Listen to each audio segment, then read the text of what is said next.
So I'm prepping for the Dawn Kanto, and also I wanted to do this even if the Dawn Kanto didn't come out, by reading Distortion Detective. Trying to make my way through experiencing every Project Moon thing. So I'll be doing Distortion Detective, and then when we finish this, we'll probably be doing, what was Virgilius' thing? Leviathan?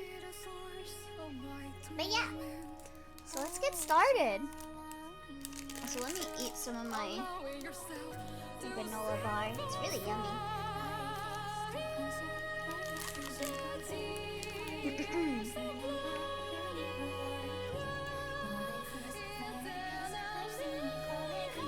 So yeah, I have not played the Dawn Kanto. Yeah.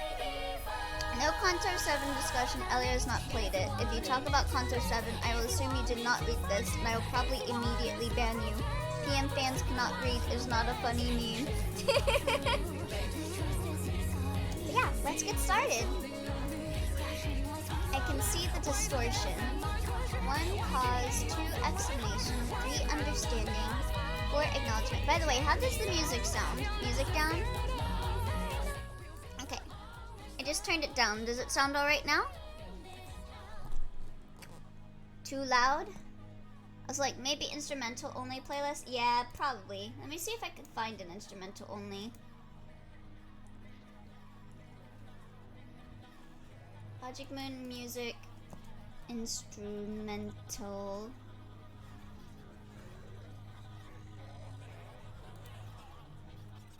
Lament.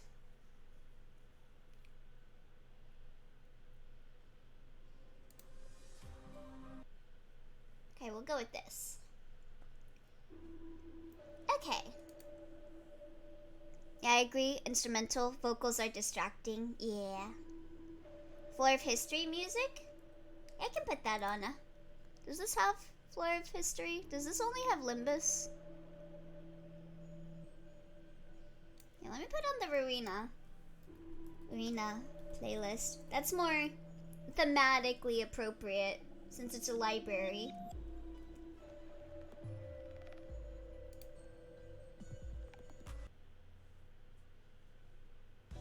There we go. Alright, how does the audio sound? It sound alright?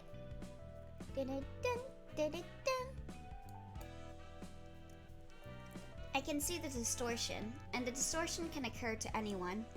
I don't exactly know who coined the term distortion for the phenomenon, but people just started calling it that at some point. No one knows how it works, but the experience so far suggests that this phenomenon is a manifestation of strong emotional desires and explosive surges of feelings. It's fine? Okay, cool. The pianist who, or rather which, wreaked havoc on District 9 is known as one of the most notable cases of the distortion. Not many are aware that smaller cases of the distortion are happening here and there across the city. Even now. A person turning into a fish and another one's eyes being dyed with the hues of the sky are 2 such examples. The piano that fell on the wife! Wife is life! Wife is dead, I go kill people! Oh, whoops. The distortion appears to me as visual distortions in the literal sense. Although I can see them, they aren't tangible. In the case of the person whose upper body gradually turned to that of a fish, I could clearly observe scales growing on their body. Yet, when I touched their skin, I could only feel the soft sensation of a normal human skin. Oh, weird. Hearing this much, one might think the distortion is merely an illusion. Well, that would mean I'm simply delusional and suffering from hallucinations. However, I've taken up this job because that is not the case. I'm chasing after a distortion.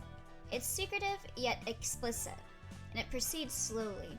For example, the fish person I mentioned earlier, who is dubbed the Moorfolk, underwent gradual changes such as having their eyes protrude, gills appear, and scales grow out of their skin. Okay, but this isn't like the mermaids, okay. So this is like a distortion, and like the mermaids are like a result of the whale. When their upper body almost completely morphed into the form of a fish, the change physically manifested in a moment's notice. Only then could others see what had become of the merfolk, and physically feel the fishy features of their body. The merfolk, case number 5, was originally a villager in District 19's fishing hamlet who was subject to constant abuse. It seemed that they spent most of their time staring into the Great Lake, yearning to escape from their current life. My conclusion is that they desired to be free from their agonies, and saw the lake as a getaway, and that strong longing for water ultimately distorted them into the merfolk. Of course, there are many other complicated factors involved, but I'll omit the details since the merfolk is not the main subject of my story. My work is to look out for cases of the distortion and prevent them. In fact, the progress of the distortion varies for each person. Ever since I gained the ability to see omens of the distortion with my eyes, I cannot see a single person who is not distorted in one way or another. Once again, I don't have a deeper understanding of the phenomenon or anything. I simply started seeing it one day, and could notice it earlier than others. Since I can see the signs in advance, I do my best to warn people to take preventative measures before it manifests. That is my job. I was hired by a firm that had lost several of its staff to the so-called Ascension incident, and sought out the employees whose eyes were filled with the sky's colors. The firm advised them to wear sunglasses. The idea is to give them sunglasses so that they couldn't keep the scenery of the sky in their eyes was so outlandish. Wait, hold on, let me read that again.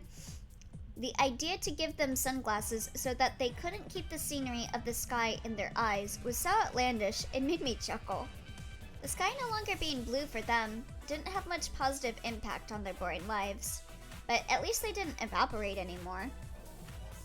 The people who used to look up at the sky started looking down instead. Perhaps they still wanted to get closer to the sky by going up to the rooftop. Or maybe they were just one of the many who chose to jump to death. The city isn't too interested in what happens after a case has been solved. All they need to know is the deaths were understandable or not. I'm not a charity worker, so I don't bother looking into cases of the distortion. I wasn't asked to investigate either. Oh, nope. Lights off. No vocals. Okay, what was I at? Case 13, Balloon People. This case was rather explosive. I titled this case Balloon People because people's heads quite literally expanded like balloons until they went pop. This cold explosion would cover everything within a 10-mile radius, with blood and blown to pieces everyone in its range as well. A company in Oak Core's Nest finally asked for my help after suffering 5 instances of these balloon people. After some investigation, I found out that all occurrences of this distortion had one thing in common. They all worked in the service industry. Oh yeah, me too! I also blow up into a balloon and explode when I work in the food service industry. So relatable. To interpret a distortion, you need to combine multiple pieces of evidence. This process consists of 4 steps: cause, explanation, understanding, and acknowledgement. First, investigate the possible causes of the distortion and construct a clear explanation that covers the causal relationship in a convincing manner. Then, make the subject understand why they are going through the distortion and have them acknowledge that they could fully distort at this rate. If all these steps could succeed, the case is closed. The distortion is considered solved if the subject regresses to a form that looks human enough to me. Those who became the balloon people used to work in emotionally intensive fields such as delivery carriers, nurses, and call center clerks. Oh no, not the clerks! Particularly, call center clerks had the largest average explosion radius of 16 meters. Of course, it's always the clerks! Some inquiries revealed that another company had subcontracted all customer service calls to one call center. The clerk's job was to record the claims from clients and send those records to that company. The problem lay in this process. The call center clerks lacked any expertise in the subjects of those complaints. Yet they had to endure heaps of insults from their clients, even though there was no use lashing out at them. The clerks were treated like emotional garbage cans, hearing all kinds of abusive language and even threats from clients. Service workers are compelled to put on a smile and a cheery voice, while being a punching bag for others, having no way to vent out their own distress. So true! So fucking true! Such stress would naturally accumulate over time. This resulted in their heads inflating like balloons. All the while they maintained a facade of serenity. They'd end up exploding once their stress reached a breaking point. From that point, my work is simple. I made a list of clerks whose head appeared inflated to me, and sent that to the company. Those clerks then lost their jobs. The company didn't bother investing any time or effort into shrinking their heads. My work often ends before I can enter the stages of understanding and acknowledgement. Uh-oh. Welp. They got fired. That sucks. They got fired because they were distorting from the stress of working there. Clerks. Derogatory. Real though. Simply interpreting the distortion doesn't resolve the fundamental issue. Their stress is bound to explode in one way or another, however. Such matters didn't concern my clients much. All they cared about was maintaining this abnormal status quo and evading responsibility for the distortion, not the cause behind it. I suppose the same can be said of me. I can't help but keep thinking that we are all missing something important.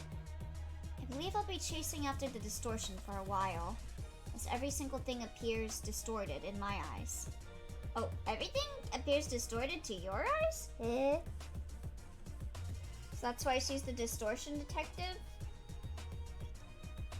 Right now, I'm looking into a mirror. To my eyes, I'm the only one who doesn't appear distorted.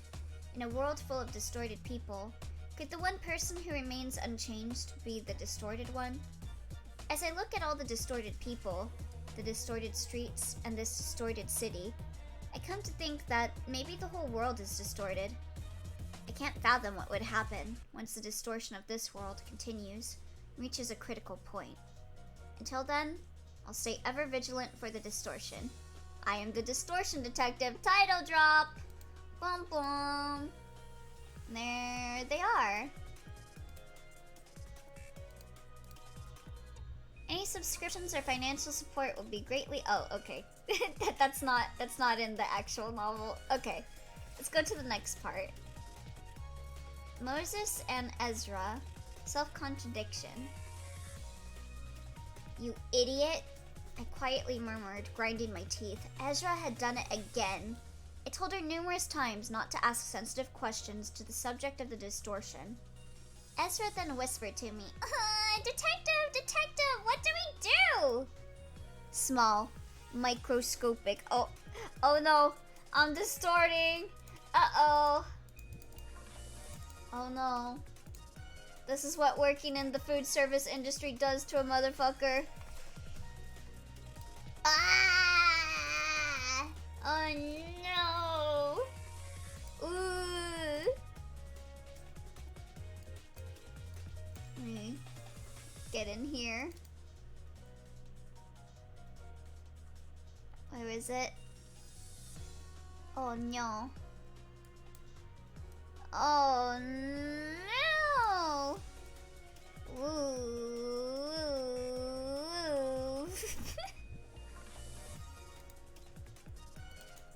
Okay. I'm done distorting. Sorry, Chef. My niece isn't very streetwise, you see. Oh, you lovely young sprout. What do you mean with detective? Are you seeing stuff again? Poor little thing. Huh. So you're just a couple of nut jobs. If you disrupt my business with bollocks again, I'm gonna call security. Okay, so he's British. The master chef yelled, although this restaurant was too small and shabby for such luxurious titles. Yes, I'll teach my little gal here to behave. Are you insane? Did you really have to say out loud, wow? The food here is just as disgusting as the sanitation? Who taught you to cook in a small restaurant that's not seeing too many guests? But it really did taste horrible. It's no hum hum pong pong, that's for sure. You think we're here to enjoy the food? You're supposed to carefully look around for clues. Just cram the food in your mouth before the chef finds us suspicious. This food has got to be the cause of the disappearance. I bet the revolting taste drove them crazy and made them wander off. I'm cutting your salary. What? By 25%. Jeez. Detective, please! I took a pipe out of my inner coat pocket. The case may be stuck for the moment, but it should end well somehow. With such optimism, I started smoking. I'm a fixer from District 14. I recently experienced grade 5, currently working for 7, the association specializing in intelligence and investigative operations. Oh, so you know Dante.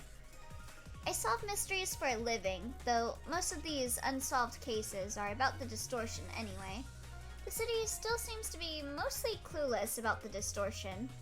I simply jumped into this budding niche earlier than others thanks to my cursed talent, seeing people's distortions. So, what did the chef look like to you, detective? The lower half of their body was that of a snake, and hands were attached on its tail. It had about 7 tails, if I remember correctly. Ugh, what about their upper body? Was it human? Yep, I could see a human in a filthy chef's uniform. Does that mean the distortion has progressed by about half? Maybe it'll manifest in a week or so. It could very well happen tonight, judging from the circumstances. The mouth on one of the tails was salivating and twitching quite intensely. Anyway, we're dealing with a reptilian, right? Let's see. A stigma workshop project could work. I always pick expensive gadgets. The pattern of the distortion had been changing lately. Manifestations are getting faster. No, to be precise, the distortion has started to manifest even while people are unconscious. What up? What did I miss? Oh, we got started reading Distortion Detective. So, we're this lady that's a detective that can see people's distortions before they fully distort. So she tries to, like, help them not be distorted. That's right, their bodies distort in their sleep. This seems to happen with the people who are half distorted, from what I can see. A sloppy monster can only cause sloppy trouble. The Zwei Association gave my office a request. People have been disappearing at night inside a certain hotel in the area the association has been safeguarding. Recording was forbidden in the back streets of District 14, so there's no video footage about, why is there no recording allowed? The hotel only has 2 entrances, the main gate and the back door through the kitchen. None of the missing guests were seen leaving through the main gate. The hotel wasn't assaulted by a syndicate either, which is obvious considering that the Zwei were in charge of that area. What was a distortion? It was morphing out into a monster. Yeah. That's what a distortion is. It's like what happened with Philip. What is this? Hold on. I'm too zoomed in. Look at this lad. He's got Miku hair. Oh, he's so cute. Let me see, where was I at? Oh, here. Detective! Maybe something's really up with the kitchen? Its chef was the most distorted person around, so it's plausible. The sun sets and night falls. We infiltrated the hotel restaurant, the Fairy. The Fairy I spent a fortune on enters the keyhole and opens the door for us. Sometimes, singularities feel much more like monsters than the half-baked creatures born from the distortion. Wow, are they having a party or something? What are they eating? Under a red light, skinless hunks of flesh were sitting around a table, eating something. The only dish on the table was something that looked like a large leather sack. They each grabbed something from the sack and eat it. The putrid smell stings my nose. My mind falters for a moment. Oh, I got a picture. Ooh, stinky! Big stinky! Oh dang, she is very small, jeez! turn around. Do not look at the things they're eating. Don't breathe. This is driving me mad, Detective. But it looks so cozy in there. It looks like a bedroll. 5'1". I mean, Ezra is like 6'2". She's huge. Jeez. Damn. You'll be eaten and turned to manure once you get in that bedroll. Ezra was completely entranced. I smacked her in the chest as quietly as I could. Glah! I gave Ezra a handkerchief so she could cover her nose. Keep it tight. We're headed to the kitchen now. Leaving behind the feast. This is just like Dead Plate. Leaving behind the feast, we crawled towards the kitchen. A long line of people waited in front of it. They were the people reported to be missing. They enter the kitchen one by one, and then human-shaped flesh hunks walk out, each carrying a leather sack. They bring it to their table and eat from it. The food that bewitches people, huh? What could they be eating, Detective? It's time to find out. Get ready, Assailant. They're all eating hung hung pong pong. Its effects are truly distortioning. Imagine Roland eating hum hung pong pong, and that's why he distorts. Let me see. Ezra took a Stigma Workshop sword out of her bag. I pulled out my smoking pipe. The door leading to the kitchen is wide open. People lining up for their sack pay no attention for us. They're simply mumbling to themselves. We proceed slowly. We're going in. I can hear the sound of kitchenware at work. The chef is busy cooking something, holding multiple cooking utensils with the hands that are on their tails. What could they be cooking? What are they feeding those people with? Detective, people are bowing to the chef to show their heads. The chef is splitting them open and taking something out? Doesn't look like a brain. Guess they're not getting lobotomized. That's good. Let me see. They aren't extracting the brain itself. They're pulling something out of it. Could it be thoughts? How is that possible? That's what the distortion is all about. Unseeable things are materialized.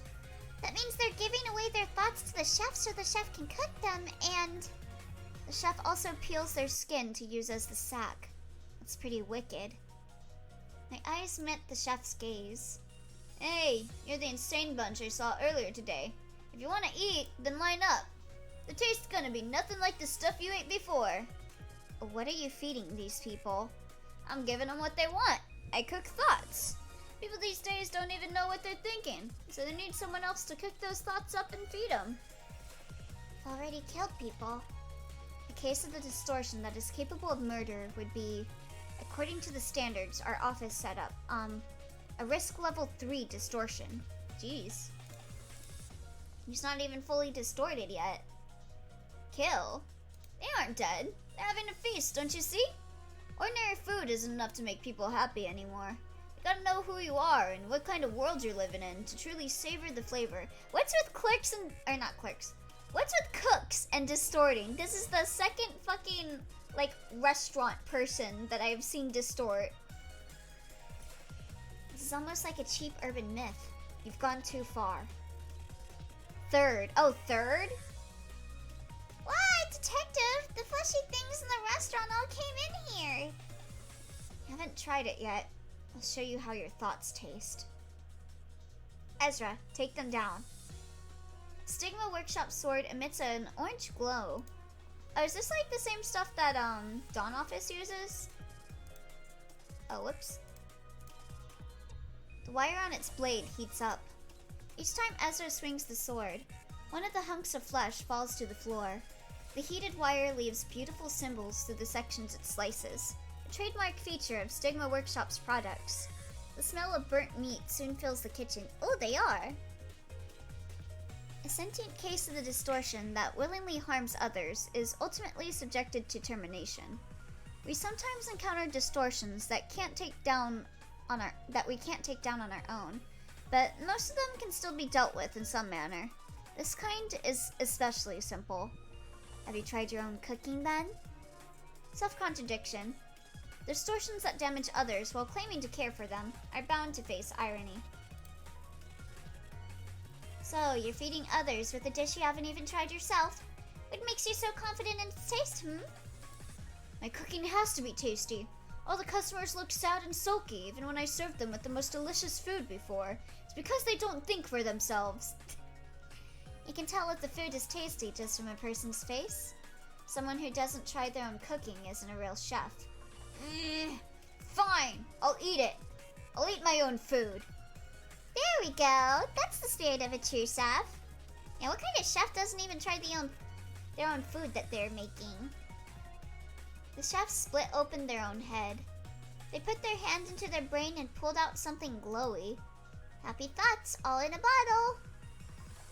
As soon as the chef was done taking all the thoughts out, they collapsed onto the floor. Just like that, the chef passed away before they could taste their own thoughts. Detective, I took care of them all. I'm done with my share too.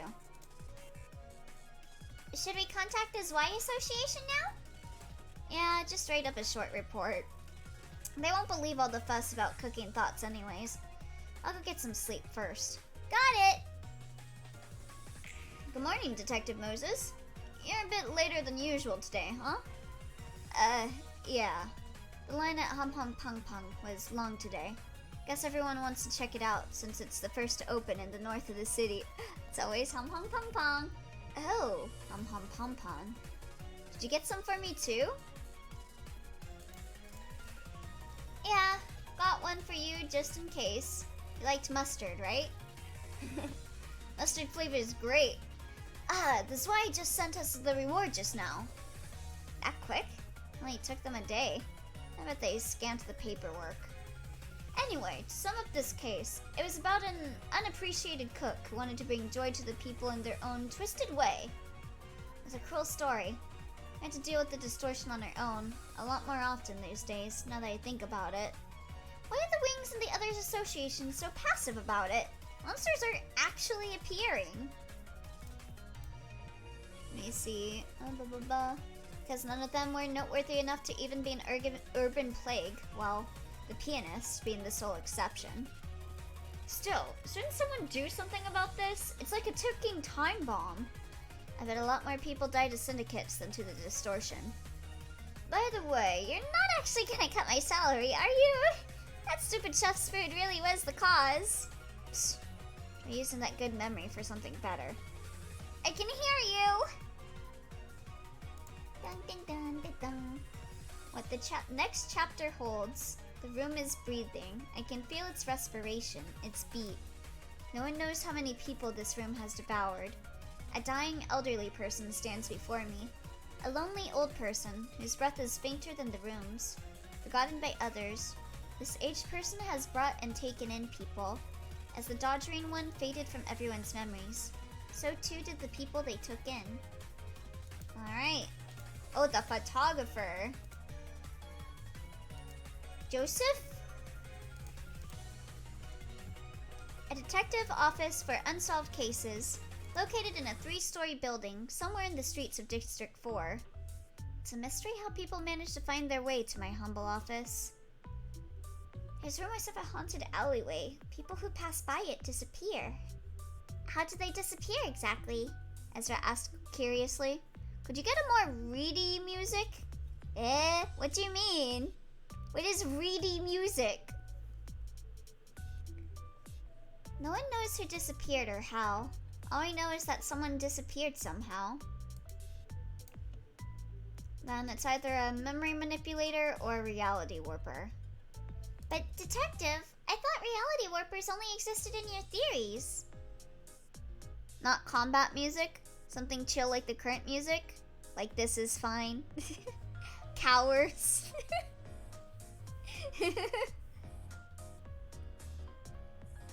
This might as well be our opportunity to see one for the first time. What's this all about? It's just our jargon. Where did they go missing, by the way? Ezra changed the topic before the client could ask further. It's somewhere around the Plaza of Cherished Hopes. God, the way the dialogue is written makes it hard for me to tell which one is Ezra or not, half the time.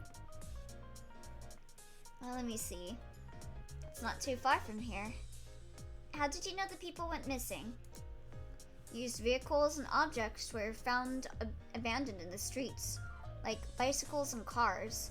Most of all, the furniture in my attic was sorted as if someone had been living there until today. The music's fine. My brain went to a fake Lotus Juice song where he's like, yeah, huh, reading my book, baby. Chilling like a cube, huh, yeah. That's reading music? Oh my god. Used vehicles and objects were found abandoned in the street, like bicycles and cars. Most of all, the furniture in my attic was sorted as if someone had been living there until today. Just 10-hour loop of neutral 1. That means one of your family members has disappeared. I think I nailed Lotus Juice lyrics, to be honest. Yeah, that does sound like something Lotus Juice would say. Huh? But there's only 3 people in my family, and they're all fine. Me, my husband, and my child. We'll see if we investigate it. Distorted so hard they forgot about them. What if there really was another family member I've forgotten, like you said? And if they're dead, the culprit should be killed. Who is Lotus Juice? The rapper for the Persona games. That's rather stern. Well then, we should start discussing the request fee. Ezra's eyes sparkled as she spoke. I left the financial management of our office to her. She has enough wits to figure out how serious or tough a request will be, so I can trust her to lead negotiations like this. I headed out to the terrace while Ezra and the client were busy bargaining. I mean, there's always the instrumental key ingredient songs. Oh, I don't think I've ever listened to those. I smoked from my pipe, feeling the acrid breeze of the back streets. Still, this air is much clearer compared to the messy atmosphere during the smoke war. Distorted creatures walk the streets as always. Wondering how long I'll be doing this, I puff tobacco smoke. Either that or Ender Lilies, since the music is related to Millie. Dude has the worst bars, but the music is well composed that it works. I love Lotus Juice. Lotus Juice is great. Now, whoever did that song from Persona Trinity Soul, on the other hand, the music is fine. It's fitting. It's Ruina music. Detective, I'm done writing the contract. The client went back to her home. Oh no, we have to listen to Key Theme 3. Woe is me. Wrong opinion. Plaza of Cherished Hopes, was it? Get ready. Yes, Chief. Did I bring the usual gadgets? Ezra asked as she stuffed equipment into her dimensional bag. Sure. Does she have the dimensional bag? Is that like the same thing as that recent Roja thing?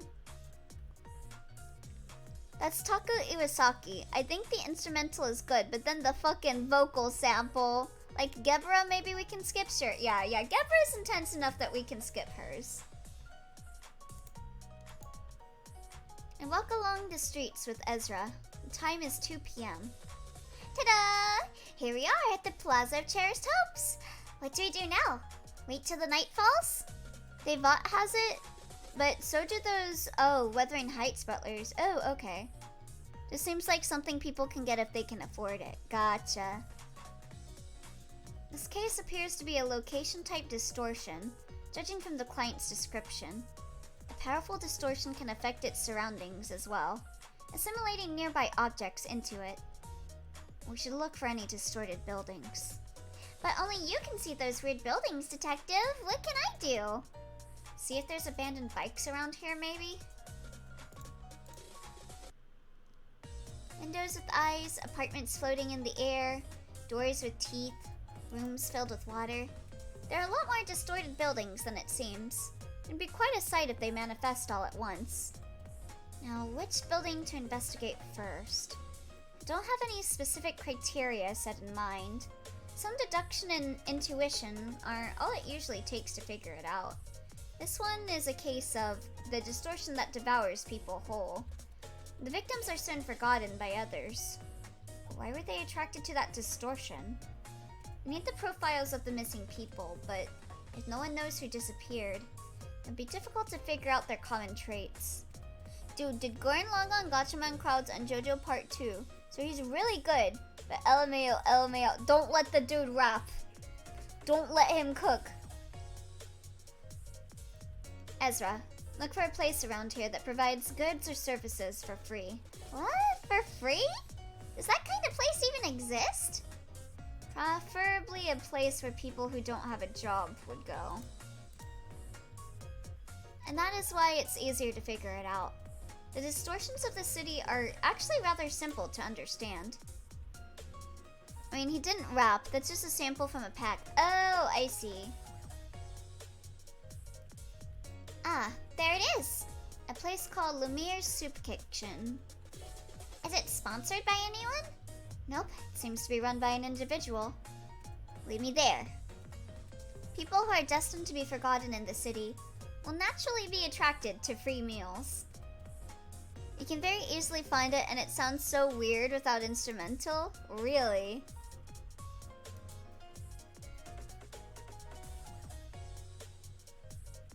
Isn't this a photo studio? We're not talking about Roro Fight the Power. We're talking about a different song. We're talking about the... What was it like? I'm in my house like carpet. Isn't this a photo studio?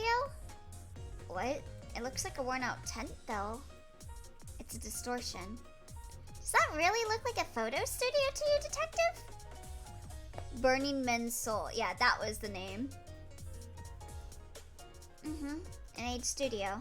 So, this is the soup kitchen, right? Yep, the description says they give away free meals to children or the elderly who are too poor to afford anything else. Do we use the ferry to enter? Huh? Don't you know how expensive it is to recharge the ferry? This is just an ordinary tent camp. All we gotta do is walk in. I asked because I'm seeing a door sealed with a lock. I don't like how you talk back. I'll be cutting off your salary. What? I'm just kidding. Ezra is this universe's version of Gumshoe. Aren't you having too much fun with that? It breaks my heart even if it's a joke. Say, should we wait till night? This is the sample? I'll put this in my watch later. Let me see. Check it out.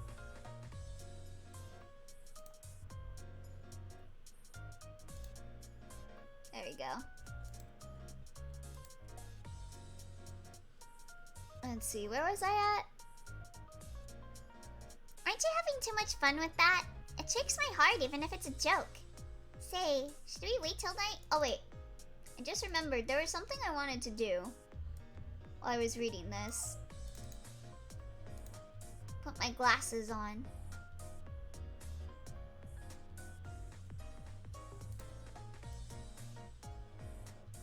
There we go. Now I look like someone reading a book. Okay.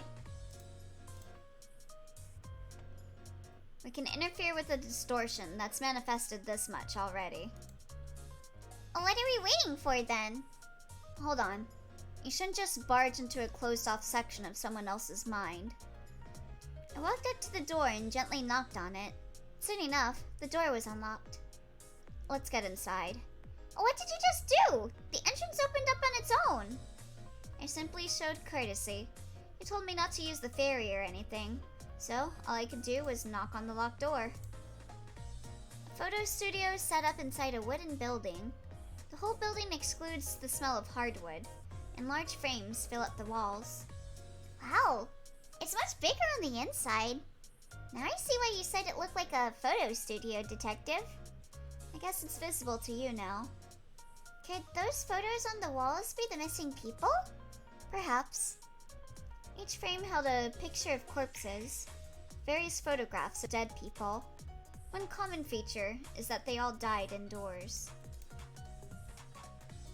Ooh. Some nice art. God, Ezra is such a big girl. She's so tall.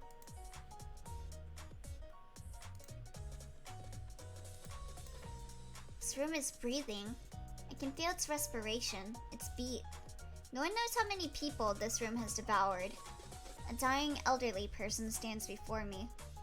Put your glasses on, nothing will be wrong. Hopefully not. A lonely old person whose breath is fainter than the room's, forgotten by others. This aged person has brought and taken in people. As the doddering one faded from everyone's memories, so too did the people they took in. Not a single person knows them. They were here, dying all alone. Grasses. This is a place of memorial. Persons whose head turned into a camera greeted us from behind. The 4 lenses on their head rotated disorderly, fixing their gaze onto me.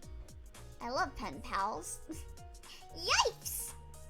Surprised, Ezra fell onto the floor. I remember each person in their photograph. I take pictures of them and frame them. Who are you? I'm a photographer. I believe I should be the one asking who you two are, in fact.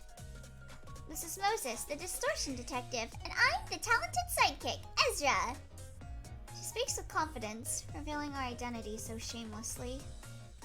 We're fixers. We actually got a request about recent cases of disappearance. So, they do realize that some people have gone missing. What's the point of it all, though? They were already treated like invisible people, even before they disappeared. Oh, so I guess it's okay if you just murder, like, children and old people that are homeless, huh? Did you lure them here with free meals to kill them? Ezra questions the person while looking at them with suspicion. No, I didn't. I'm simply remembering the people who are bound to be forgotten, like Mrs. Agnes over there. I take pictures of them so that they can be memorialized in this room. That sounds certainly like you killed them and then took pictures of them after they died. The old person standing before us must be Agnes, staring at the pictures hanging on the wall, letting out heavy breaths. There's so many people who die alone. I realized that as I worked, so I want to remember them. What work? Kidnapping people? Yes! No, not at all. Our work is accompanied by an awful stench. When its neighbors report the smell, I go and retrieve the body. Oh, smella. He's a smella stinky. So you are a mortician who usually dealt with people that died lonely deaths. Yes. My work was to look for such bodies in the streets of District 14 and direct funerals for them. As part of the welfare plans of Encore's Nest, I've arranged funerals for 253 people. Not a single mourner showed up at all of them. I decided to take one last photograph of the dead before I retrieved their bodies, so that at least I could remember them. So, you weren't running this soup kitchen from the beginning? I got fired. Encore's Nest said they don't need a useless undertaker like me. Is it because your head became a camera? Stinky pooper. Funerals are for the living, after all. I'd meet the same fate since I don't have anyone to remember me. For life to be meaningful, the memories have to be passed on somehow. So we've decided to remember each other. Remember that we existed and lived in this city. You are distorted. What you've been doing is kidnapping people coming to your tent for free meals, nothing more. You aren't one to decide whether they'll die alone or not. But it's obvious. It's so apparent that they'll all die in their own rooms, abandoned and forgotten by all. We'll remember each other, and will be forgotten in peace. We have the right to not be neglected by everyone so ruthlessly. And rob the people who still do remember them of their memories? You just kidnap people who are in the same shoes as you, because you yourself were afraid of being forgotten. You took away their chances to be remembered. The lenses on their heads started rotating all of a sudden. Whee! I dodged to the side as soon as I heard the sound of something starting to run. Snap! I fell on my knees and faltered on the floor. My whole body feels numb. The sharp pain strikes my head. Detective! Stay away from the lens. Don't let it take a full picture of you. The sound of the lens rotating and the film being reloaded can be heard. When it takes a photo of something, it draws out something from that person. I feel a cute twinge all over my body, as if numerous spikes were stabbing me. I remember a few that inflicted this kind of pain. You remember a few that inflicted this kind of pain? Nani? So you've experienced this kind of thing before? Ezra, I'm putting up a smoke screen. Yes, Chief. I put out the smoke pipe from my coat and blew it out as hard as possible. Oh wait. I got... Man, I can't read. Project Moon fans can't read. Psst. The smoke covers the whole room. Now we can do critical damage. Wee snap. Wee snap. Wee snap. The pain of giving birth. Oh, wait, no. No. I'm glad that one didn't get voted. I'm so glad that one didn't get voted. The camera flash goes off in random directions with each snap. Detective, what are we gonna do now? Type that shouldn't be allowed to see. I mustn't let it contain us in its sight. What's in your bag today? The usual. Sigma Workshop sword, Alice Workshop gloves, QWERTY gloves, Nestor hammer, and... Throw the QWERTY gloves at me. Got it! Only Ezra can see me through this thick smoke. A pair of sky blue gloves flew through across the room, and I snatched them right away. I put on the gloves and slammed the wall with my hand. The wall begins to freeze over. Oh, so it can freeze stuff. Snap! Snap! Took a deep breath in through my pipe. Whee! Smoke that had filled the room is sucked back into the pipe. A shiny wall of ice reveals itself. Snap! Lens flashed, taking a picture of its own reflection on the icy wall. Crack! The photographer fell down, cracks showing up on its head and lenses. You made others be forgotten because you didn't want to seek into oblivion alone. Perhaps. Maybe I was the only one who had completely lost their chance to be remembered after all. We may not have the sound alert, but we will always have the scars. How many people have you locked in here? 57. Can you recover them? Yes, I can. Then, your life is spared at least. Bring them back now. But who will be there to remember me now? We will. Thank you. Aww. The photographer's head returned to normal, only a single eye retaining the shape of a lens. The studio regressed to a tent, now full of people. The distortion was solved. I found the missing family member. He's the one, right? Client doesn't look too happy. Oh yeah, my father's back. No wonder I forgot. Well then, shall we transact the remainder? Me forcing the cameraman to take a picture of Zonky Zero at gunpoint. Oh, is that everything in my playlist? Oh, it paused. Why does YouTube pause like that? Come on. Lame. Let's see. Ezra counted the money with a smile, while the client and her father headed back looking depressed. I guess she didn't like her father and that's why she forgot about them. No one would welcome the outcome of this request. I'd have much preferred to just forget about the people who eventually made it back. They'd murmur to themselves about how they wished those people to disappear forever. I heard later that 58 people's worth of smoke quietly billowed out of crematoriums in the back streets of Encore's Nest one day. And I simply remember. Oh, did they wind up getting killed by them? Any subscriptions or financial support? Oh. Greetings, Dr. Moses. It's been a while. And welcome guest visited me. An association fixer in Section 2 of the 7th Southern Branch. My former assistant, Heejun. Guys are just as arrogant as I remember. Oh, another unwelcome guest? I hope it doesn't take as long as the Reverberation Ensemble, at least. Let me see, where was I at?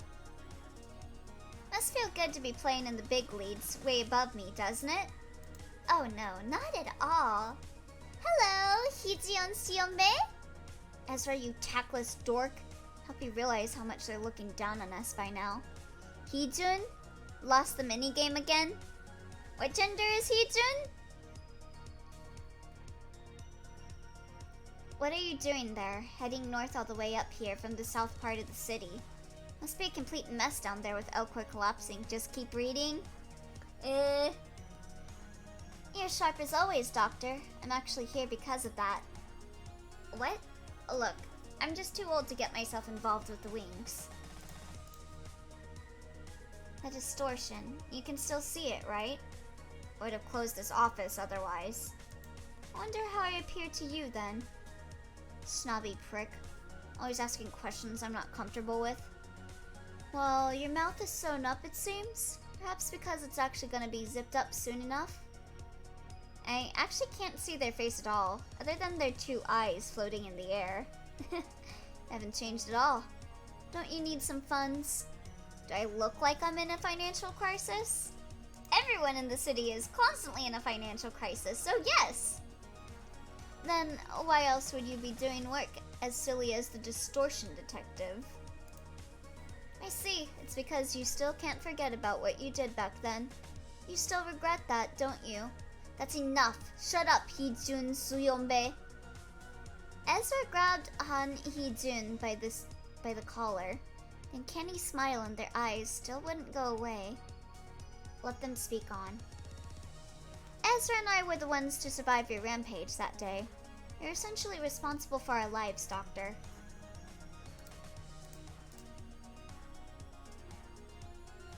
Whoops. What did I do? What do you want me to do? Bite my tongue and die? I can't have you die on us so easily. You still owe us so much debt. Get to the point. Why did you come all the way up here from the south? I called to go to work. I'm gonna just lurk. Oh, have a good day at work.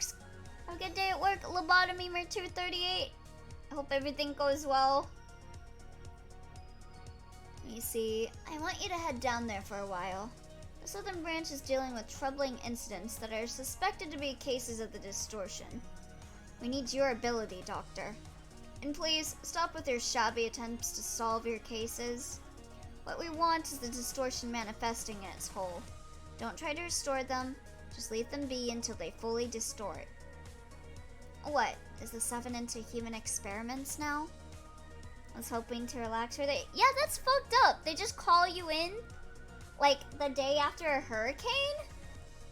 Jeez, you'd think they'd close for like a day or something. I suppose you could put it that way. I reserved 2 warp tickets departing from Encore's nest in 2 months. So take the train and visit our associate office once that time comes. No, don't do it! Don't do it! Is it a request directly assigned from the 7 Association? Yes, it's an urban nightmare class. You're free to deny it, of course. You don't care too much about belonging to associations after all, but you might be able to meet a certain person at the end of this request. Leave the tickets here and sawed off. I look forward to seeing you, Doctor. Hyejun left, once again smirking with her eyes. Depends if it's a service needed for survival, like a market. I don't know. I don't know what Lobotomemer works for, but I don't know. It just doesn't sound right to me.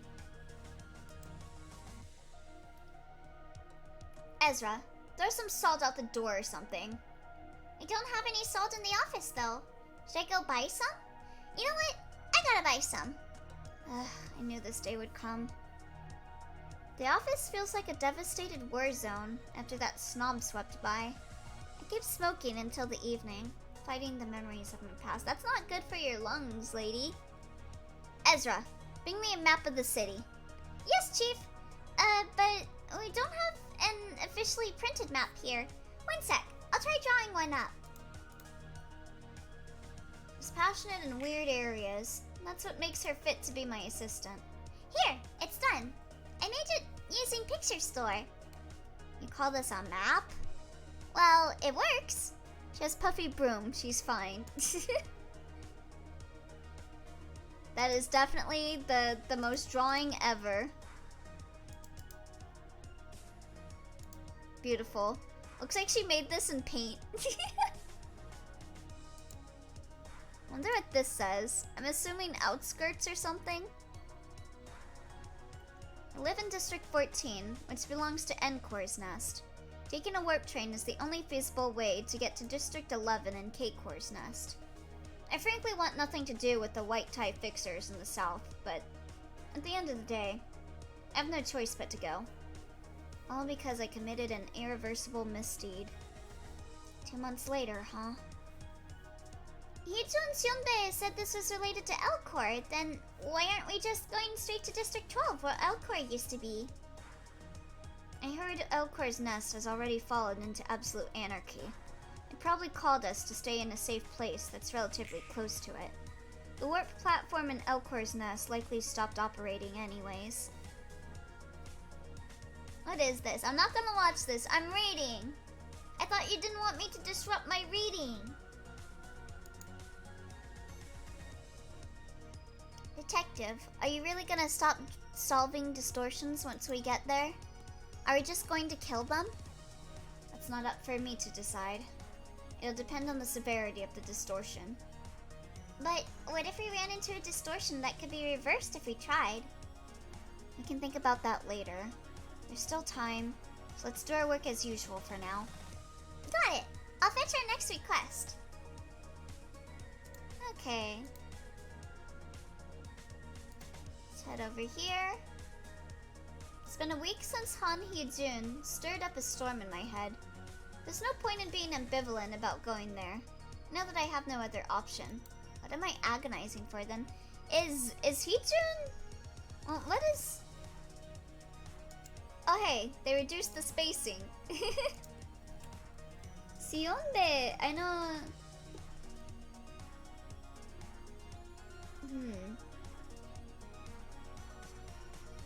Are they non-binary? I haven't seen any indication of anything other than they/them pronouns. And I think Seonbae is gender neutral as well. Detective, this request is about a high school. Ezra spoke in a cheery tone as usual. A school? Was it requested by its faculty or the principal? No. The student here is our client. Hello. My name is Meryl. The girl shyly standing behind Ezra introduced herself. One of her legs is composed of numbers. It was probably them not deciding yet. They were described as being a pair of eyes. Ah, okay. What's your school? I'm not sure if a student from the back streets even has enough money to make a request to our office. Detective! Actually, she's a client. I mean, a student from a private high school inside Encore's Nest. Oh, I wonder if she goes to the same school that Sinclair went to. A student from a private school in the Nest. The allowance these kids regularly get from their parents should be more than enough to pay us. I'm willing to play with those rich kids and their little detective games as long as the request fee is paid. So, what problem does our young client want us to solve? Actually, something strange is happening in our school. An important exam is ahead of us, and everyone's on edge preparing for college admissions. High school students in the Nest should aim for universities in the Nest as a matter of course. The College Scholastic Ability Test, held in most nests every year. This one exam determines a myriad of things. Getting low scores and going to a college in the back streets won't do you any good. Entering any college in the Nest is pretty much the baseline requirement for joining a wing. So, the strange events happening in the school must be disturbing your studies. And you want us to resolve it, right? It's not just about my grades. My friends got weird. The whole school is weird. The students and the teachers too. Are you sure you're not the one distorting? I need you to let us know what kind of strange occurrences are taking place before we can be of any help. They won't go back home at all. The classes won't end. All of the students? Yes, all of them. What about you? Only I could escape. I was in a classroom when I came to my senses. It was past midnight. A teacher was watching us from the front of the class.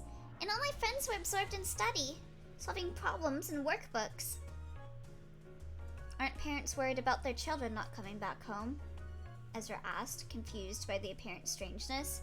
It's Sunyoung CSAT soon enough.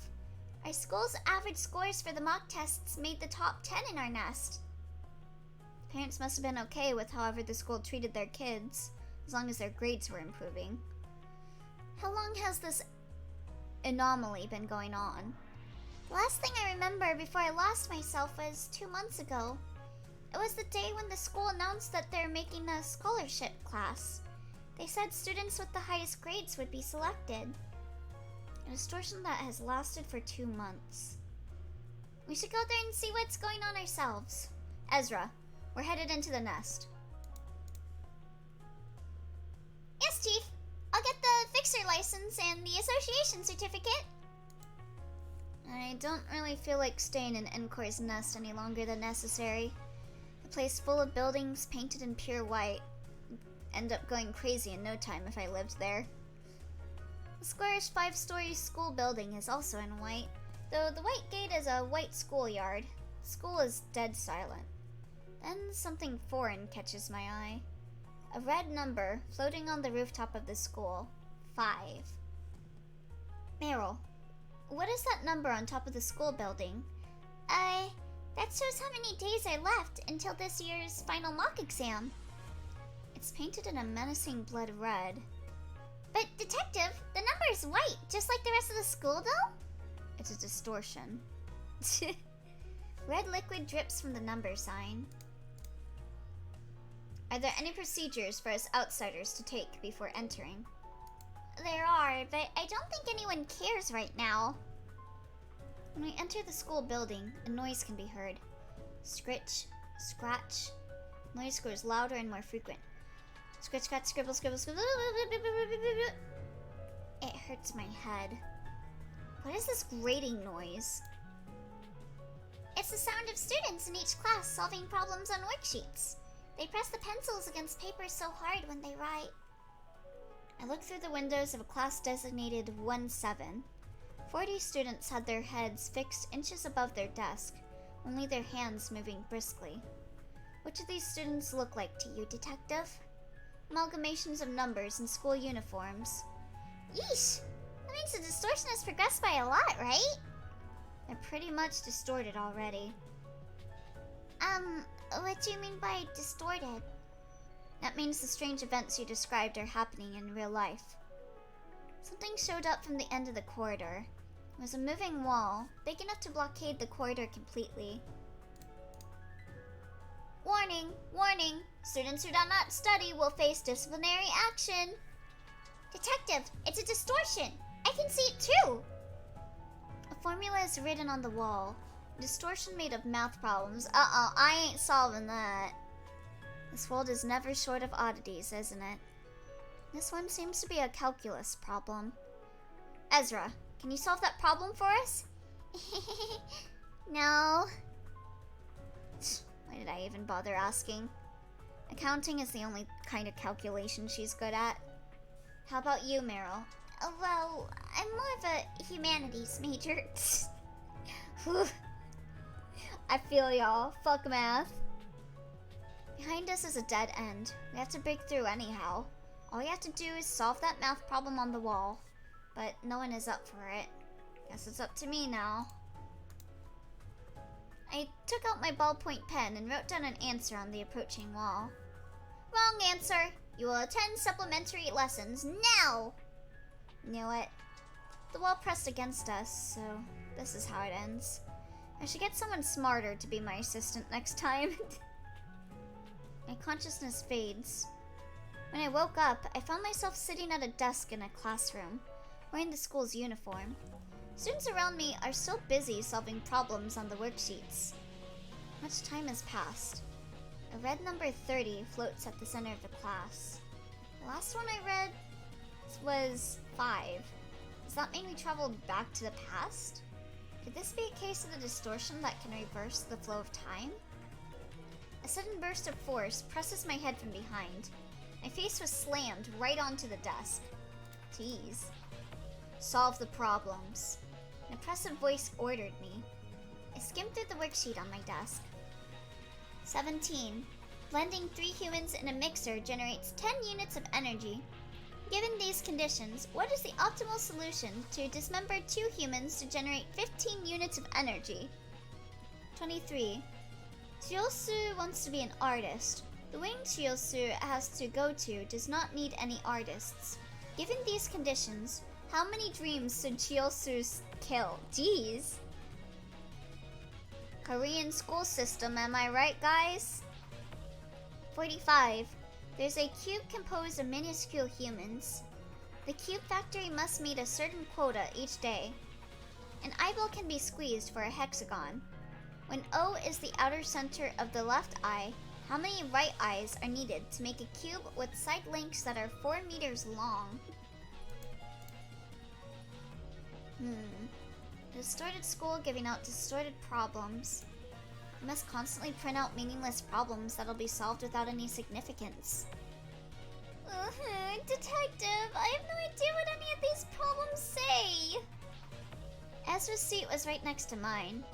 She's looking at me, her face on the verge of tears. I barely lift my head and look at the numbers again. 17. So that was in minutes, not days. Let's wait until the exam starts. Just write down random things on the worksheet for now. Got it. My voice could be heard again. You have 10 minutes until the mock exam starts. You must strive to solve as many problems as possible. This is all for the sake of your future. The problems you solve now will be your weapons later in life. The number reached 0. Ding dong, ding dong. Commencing the mock exam.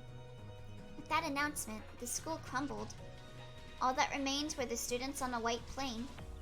Then a tall staircase rose from the middle of the field. A trophy was placed on top of it. The exam has begun. Detective! Detective! Is this a distortion too? I can't believe this.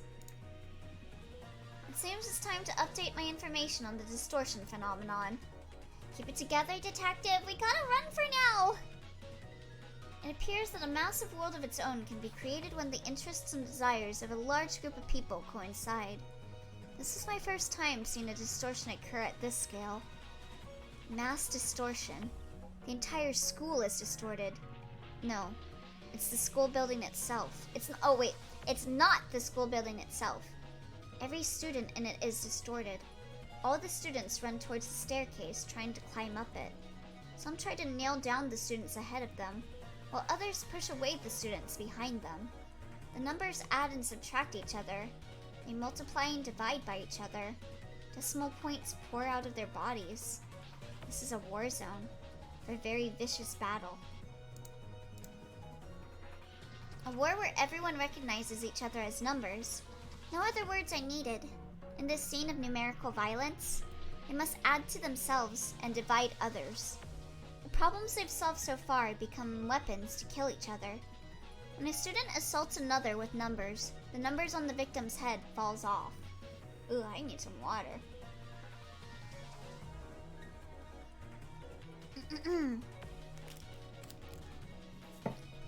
Some of this granola bar too.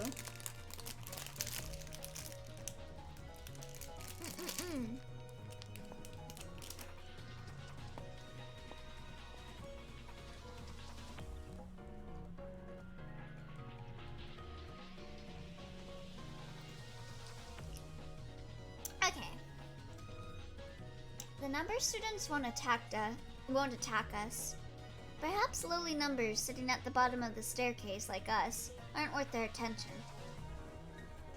Hey fixers! I'm up here! It's Meryl.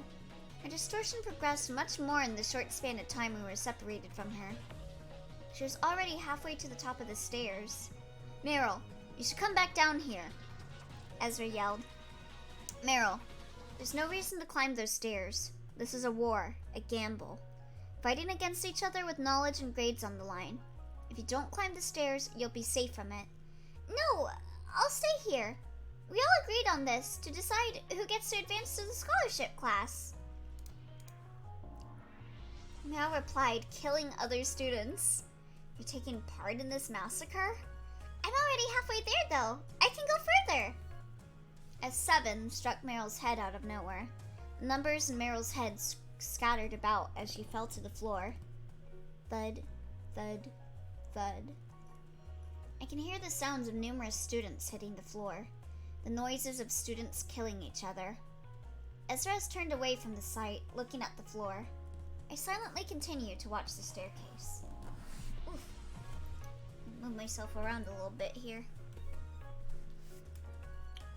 A student with a giant number for her head reached the top of the stairs at last. The exam is over. Knowledge and grades will be redistributed to students based on how high they are on the staircase. The top 20 will be designated as the scholarship class and receive the honor of representing our school. With a flash, the school returned to normal. The students were all in their seats as if nothing had happened. I can see Meryl among them. Meryl, are you alright? Ezra ran towards Meryl to check on her. Oh, Meryl gave us a blank stare, muttering meaningless words. She's had everything taken from her. This is absurd. It was a consequence of Meryl's own choice. There's no need for you to feel guilty about it. But let's just head back. We couldn't solve the distortion. We can't expect to solve every problem in the world. I took out my pipe from its inner coat pocket. Why are distorted people also irrational? They're all too extreme. They distort because their minds are driven into a corner. That impatience leads to leaps in their logic. 40% of this school's graduates are said to be living in seclusion, having failed to enter any college. However, the scholarship class demonstrated an unprecedented amount of successful admissions to prestigious universities, bringing the school fame and many more inquiries for entrance. The students who have successfully climbed up the stairs killing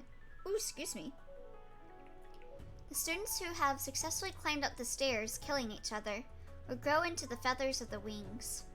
Fluttering those wings, the city soars. And he's I let out a crimson red breath, smoking pipe. I have 1 month until we leave for District 11. I've accepted taking Han Hee-jun's offer to be an effective truth at this point, and I imagine it will be a long trip. We might never come back even. We're shopping at the Workshop Boulevard today. That means we get to eat outside, right? Not going there for leisure.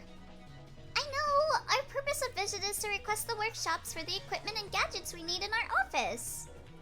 Ezra spoke with excitement. This could be our very last chance to shop. I know that too. We gotta leave in a month. You can stay here if you want to. I just can't let you eat all the treats down there by yourself, though. Oh, let me move down. The workshops in its boulevard treat various necessities and supplies, as well as equipment for fixers. Therefore, it's important to pick the right workshops according to your needs. I can never say R words right. Ugh. Of course, workshops try to advertise themselves as well. Some become known through word of mouth. Despite how complicated it can be to navigate the products at a workshop, I don't expect any effort towards looking for adequate workshop goods myself. My assistant Ezra here is a maniac for workshop products. She seems to have a peculiar tendency to prefer more expensive workshops, but she does a lot of research on various gears and gadgets, and the ones she purchases end up being quite reliable. She's pretty much stuffed her personal collection of gadgets in the dimensional bag by now. Detective! The workshops I frequent are all sold out or out of request slots. I wonder what's up. I don't know. Maybe the fingers are out wreaking havoc on some place we haven't seen. So, have you failed to get any of the equipment we wanted? Yepper, I have. I'm not gonna get the gadgets in time if I request for them any later. Ezra mumbled. I walked the streets, believing that things will work out somehow. Detective, Behind us! Yes, a bunch of nuisances are after us. Could they be from a syndicate? Maybe an office of fixers? Or perhaps a wing? Whichever they may belong to, they're all essentially the same. They want to extract information from me.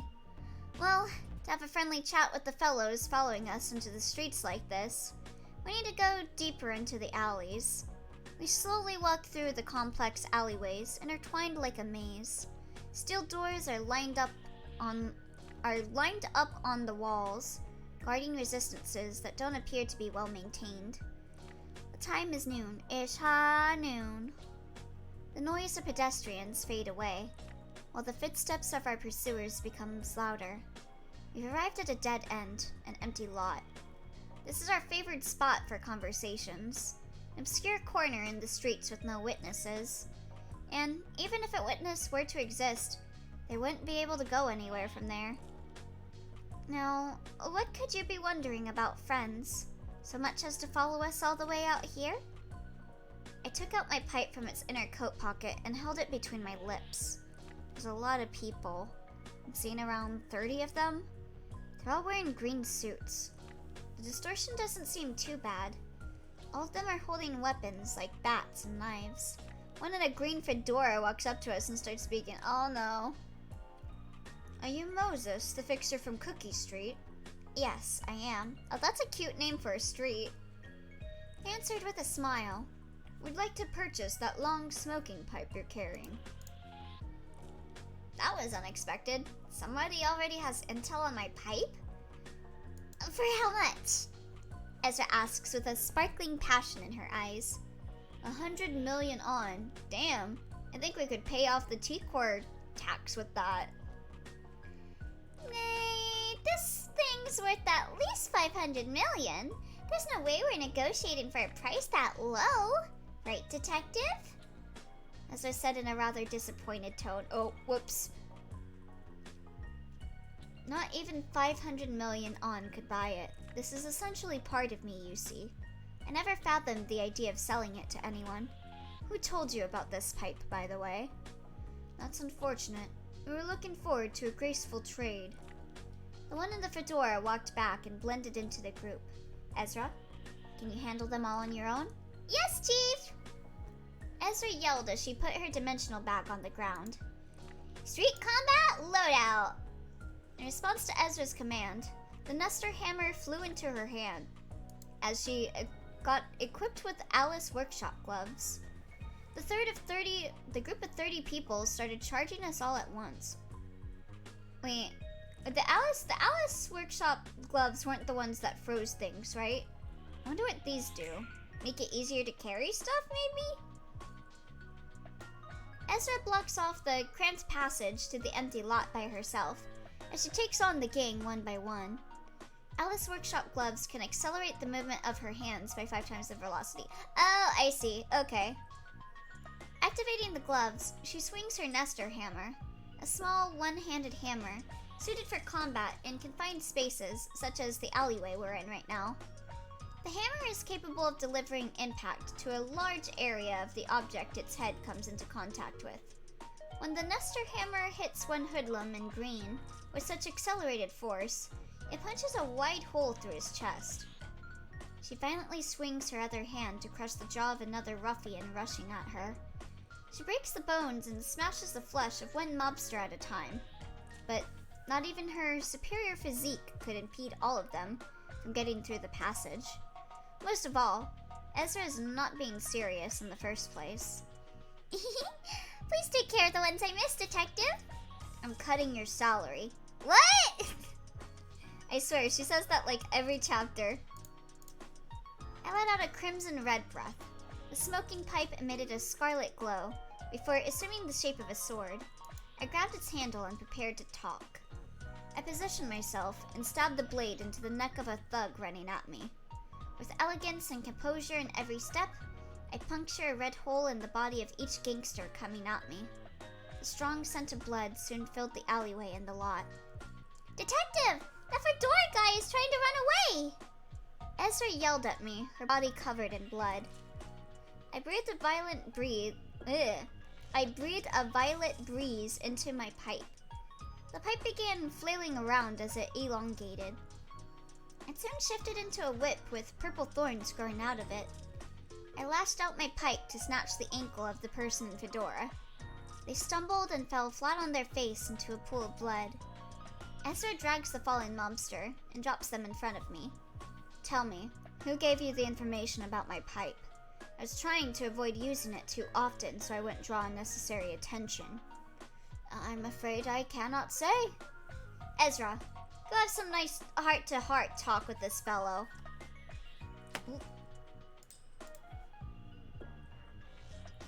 Leaving the interrogation to Ezra, I smoked alone in the empty lot.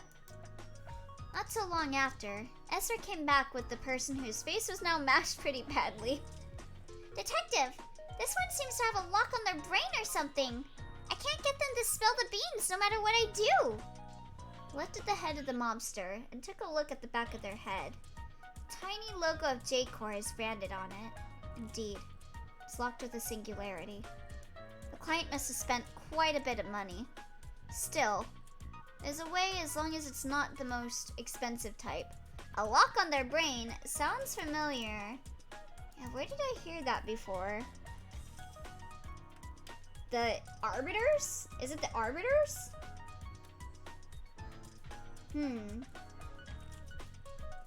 It's something to keep the information away. Oh, is it Hana? It might be Hana. No, I'm calling you stupid. Oh, okay.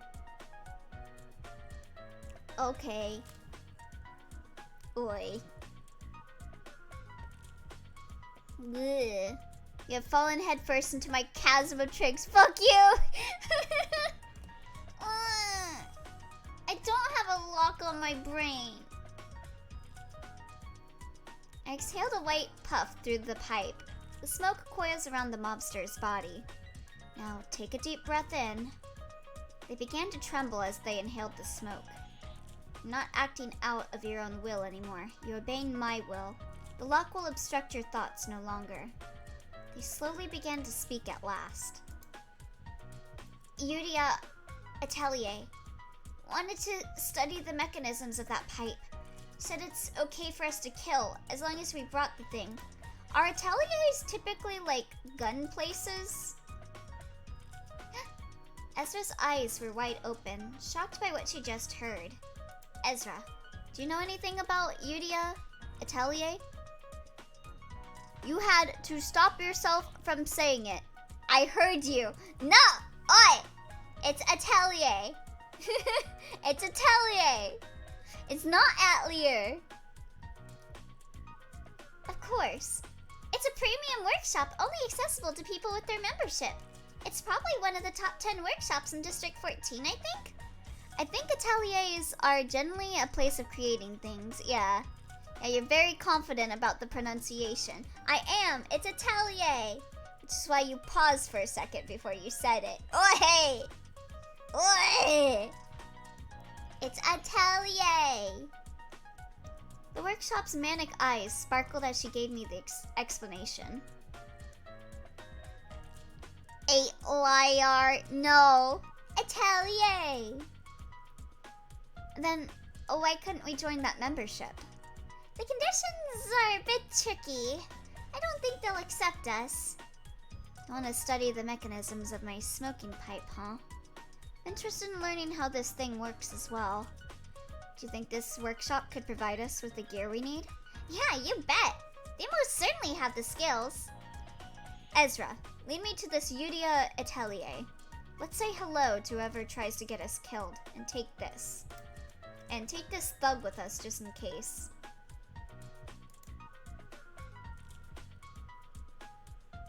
Oh, this is like character sheets? Okay. Moses' office. They handle mysteries and unsolved cases. I really like how they got like black and white hair. Very pretty. I like her fit. She's got a good fit. Name, she's 49? Damn. Damn. She's looking good for 49. The age of 49 is in demand. Old bitch. Gender, female. Affiliation 7 Association. Grade? Grade 5 Fixer. Height 156 centimeters, 5'1" in feet. Hobbies, closing her eyes and indulging in deep thought. Cleaning her smoking pipe. Yeah, I guess she probably doesn't like having her eyes open if she sees everything as distortions. Specialties, concentration, quick wits. Birthday, November 30th. Oh, she's a Sagittarius. Oh, no. Likes tobacco, spending time calmly immersed in thought. Dislikes whiners, impatient people, and noise. And we got Ezra.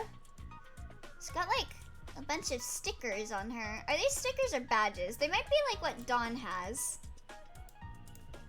Might be badges. Very cute. I like her design. Name Ezra. Age 28. Gender female. Affiliation 7 Association. Ew, saggy. Height 187 centimeters. 6'2" in feet. Hobbies, collecting workshop weapons, snacking on cookies while the detective isn't looking. Specialties, request fee negotiations, and hectic brawling. Birthday, January 27th. Okay, so she's an Aquarius, I think.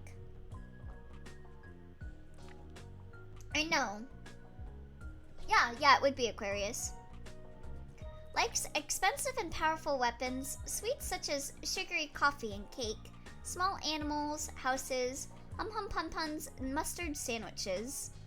Dislikes waiting for Moses to finish thinking. It's understandable. Flowers. She's allergic to them. I like how all these librarian themes are looping twice. And we still have not gotten to... Gebra.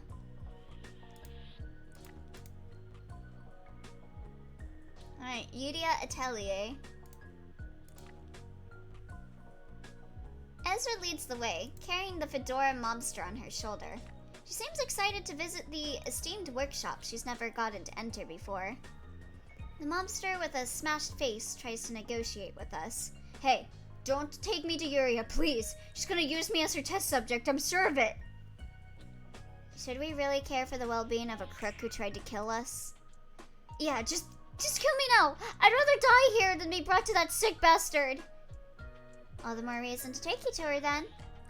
I answered, smoking from my pipe. Whoa. I used to just take a peek at this place when I walked by, and now we finally get to see what's inside. Is this the place? Seems pretty small for a renowned workshop. A square building, about 3 meters tall, stood by itself at the center of the street. The small letters written on the workshop's door read, Yudia Atelier. Under that was a kind instruction that read, please knock, only if you are part of our membership. Huh. Well, let's knock. I read in the catalog that Yudia Atelier is run by one person.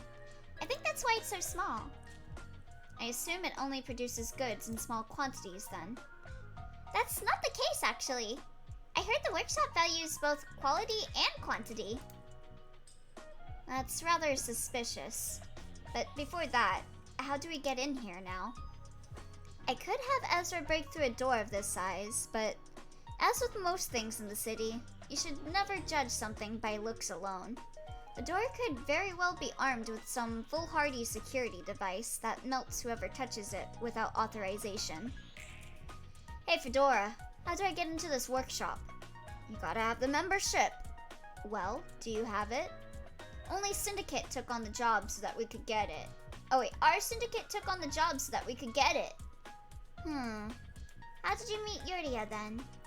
Detective! Actually, Yuria Atelier chooses its own clients. The workshop sends membership invitations to potential workshops, or potential patrons, blah. But we haven't gotten anything yet. What kind of stupid criteria makes this fedora wearing moron eligible and not us? You tell me. Fedora, go open that door. I like how that's his only, defining trait is that he has a fedora. What? No way. Who knows what kind of security system it might have? How about this, then? If you do as I say, I won't hand you over to Yudia. You promise? Sure. Fedora walks over to the door. I broke into a cold sweat, hesitating to touch the door, before finally reaching out to the door handle. Nothing happens yet. I turn the handle and slowly pull it. Creak. The door opens, revealing a staircase leading underground. It seems to go pretty deep down. I knew the workshop couldn't be this small. Wow, detective! I guess the real workshop is down there. Am I free now? Take the lead. Damn it. I walked downstairs. Tremors could be felt coming from below. Tremor gaming? My instincts tell me that this is no ordinary quiver. Something is approaching us quickly. Detective! What's that? Actually, what is that? A boar? A bear? A giant creature is running towards us. It's a teddy bear! So cute! Ezra gleefully spoke with a twinkle in her eye. I don't know if I would want to get near the teddy bear. It might squeeze the life out of you. Ezra gleefully... Oh wait. What it's about to do to us doesn't seem very cute. A giant teddy bear charged at us on all fours. Is that a part of this workshop security system? Curious. Or perhaps it's... Ezra, stop that thing. Yes! The teddy bear swung its paw at the fedora mobster in front of us, removing the upper half of their body in one clean strike. Jeez. Spicy fist mode! Ezra equipped Namir Workshop gauntlets on her both hands. Boom! The impact of Ezra clashing with the teddy bear sent a shockwave through the basement. Ezra's body is augmented through an expensive and unusual procedure. I must say, a teddy bear is impressive in its own right for enduring her sheer strength. Lydia! With a shout, Ezra pushes the bear away and activated her gauntlets. G-Core Singularity is applied to Namir Workshop gauntlets. The weight of the sphere embedded in the center of the gauntlets can be freely controlled. Ezra raised the weight of her gauntlets and punched the rushing teddy bear in the head. Boom! With a loud noise, cotton stuffing burst into the air. Ezra's fist ripped a large hole in the teddy bear's head. She continued to pummel the bear with both her hands, punching even more holes in the teddy bear's body. Cotton stuffing exits the bear and fills the air with each hit, until the bear was torn beyond recognition. My straw is too thin. The strawberry bits aren't going through. Oh. Do you have any other straws? I did a good job, right? Ezra spoke triumphantly. He did indeed. The fact that the teddy bear had nothing but cotton inside of it still bothered me. Going further down, we arrived at a large corridor. What awaited there caught us by surprise. This place is a real piece of work. No wonder we couldn't be invited to that membership. Yeah, I wasn't expecting this much. This whole workshop is a distortion. Teddy bears of various sizes are moving diligently. This place is like an automated factory. Whoever's running this factory should be avoiding us if they know anything about the work we do. They're using the distortion to operate their workshop, so they obviously wouldn't want it to be solved. They're still cute, though. For you, maybe. At least you have the strength to fend off the teddy bears if they tried to kill you. Walking past the industry-working teddy bears, we reach the end of the corridor.